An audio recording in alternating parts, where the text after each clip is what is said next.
I'm Carolyn Christov-Bakargiev.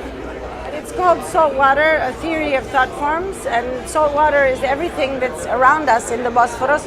Saltwater is a floating signifier, so it can mean something about the flourishing of life on the planet, the fact that all life has salt water. Most of our bodies are made of water and salts, but it also means something that has to do with trauma, of course, because the seas are full of bodies, sadly, in the Mediterranean, people coming to Europe, or the past histories of, for example, slavery towards the US, of ships going and with bodies. So saltwater holds these together, the flourishing of life, but also the trauma of the waves of history and waves and knots of history. Political positions. For example, there's a very large Armenian component of Armenian diaspora artists, and obviously in Turkey you're not supposed to say, Armenian genocide officially.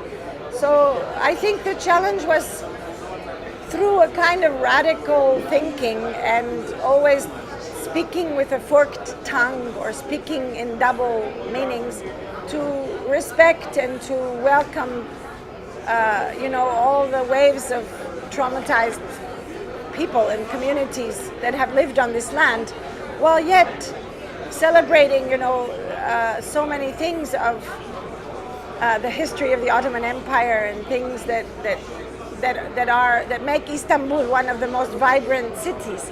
So it is both a city that has lost its Armenian population and that has lost its Greek population, while at the early 20th century it was multicultural.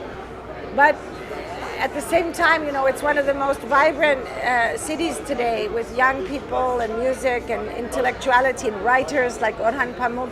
So I think the challenge was to balance the apparent contradictions of the history of here.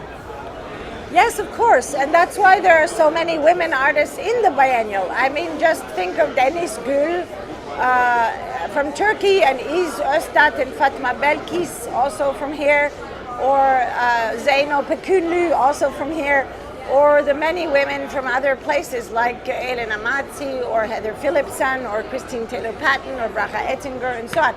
So yes, of course I think about it, but it's not really a question of inviting women, that's not enough. It's not about that. It's about a feminist perspective. And today the most advanced feminist perspectives are concerning how to share the planet with a broader we than just the human species. I mean, feminism is not just about the human species and its relation to nature. It's more about a cosmopolitical, like Isabel Stengers writes, it's a cosmopolitical attitude. That's why there's so many women in science studies right now. And Karen Barad, who is a quantum physicist, or Donna Haraway, who is a biologist, they're always inspirations to me.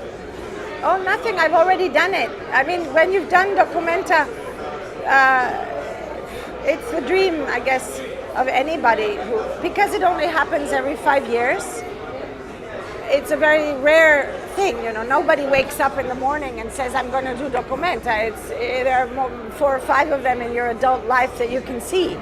So I've already done, I have no dreams. I mean, I am living inside a period which is a kind of a time after time, and happily so. Entertainment, in the time of Adorno, to say that we lived in a society, let's say, of spectacle, which is the Debord words, but they come after Adorno.